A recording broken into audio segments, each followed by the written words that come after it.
రైతులు పశువుల దొడ్ల స్థలాలను అక్రమంగా ఆన్లైన్ చేసుకున్న వ్యక్తులపై చర్యలు తీసుకుని తమ స్థలాలకు హక్కు కల్పించారని సబ్ కలెక్టర్ సహాదిత్ వెంకట్ త్రివినాకు రైతులు వినతి పత్రం అందించారు.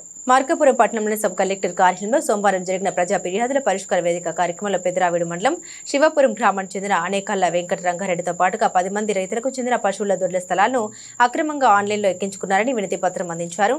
ఈ సందర్భంగా బాధిత రైతులు మాట్లాడారు. శివపురం గ్రామంలో 491 సర్వే నెంబర్లో తమ పూర్వీకుల నుండి 3 తరాలుగా సుమారుగా 80 సంవత్సరాలుగా తమ స్థలాల్లో పశువుల పాకల్ని గడ్డివాములను పశువుల వ్యర్థాలను వేసుకుంటూ ఈ స్థలాల్లో అనుభవంలో ఉంటున్నామని తెలిపారు.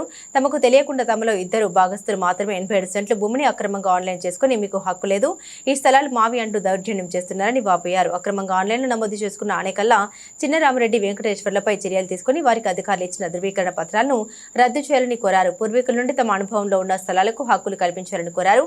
వినతి పత్రం అందించే వారిలో రైతులు అనేకల్ల వెంకట రంగారెడ్డి, అనేకల్ల వెంకటేశ్వరరెడ్డి, అనేకల్ల వెంకటరెడ్డి, అనేకల్ల వెంకట నారాయణ రెడ్డి ఉన్నారు. మేము అనుభవం 3 తరాల నుంచి ఒకటే వంతున అనుభవిస్తున్నాం. దాంట్లో దొడ్లు, పశువులు, వాములు అన్నీ ఉన్నాయి. దాన్ని ఒకరికొకరు తెలియకుండా అంత లోపల పట్టాలు చేపించారు. ఈ విధంగా ఇవి కానీ ఇవి అందరికీ సమానంగా రావాలి. అన్నదమ్ములకు అందరికీ 3 తరాల నుంచి అన్నదమ్ములు వేస్తున్నారు. వాళ్ళందరికీ సమాన భాగాలు రావాలి. అది తర్వాత తెలుసుకున్న వాళ్ళు ఆనకాల రామిరెడ్డి, వెంకటేశ్వర్లు 2 లోపల చేయించారు. అది ఈఆర్ఓ ప్లస్ ఆర్ఐ గారు 2 పట్టుకొని లోపల చేయించింది.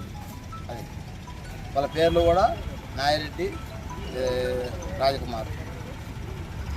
మా భూములు మాకు ఇప్పుడు ఇప్పించమని చూద్దాం. మాకు తల కట్ట భూమి, మాకు తల భూములు కొంచెం ఇవ్వమని కోరుతున్నాం. అంతే. వాళ్ళకి తొలగించి వాళ్ళకు కూడా ఎంతో కొంత ఇచ్చి, అది అచ్చం మనకు అవసరం లేదు, వాళ్ళకు కూడా ఎంతో కొంత బాగా వస్తుంది కాబట్టి వాళ్ళకు కూడా ఇవ్వమని. అది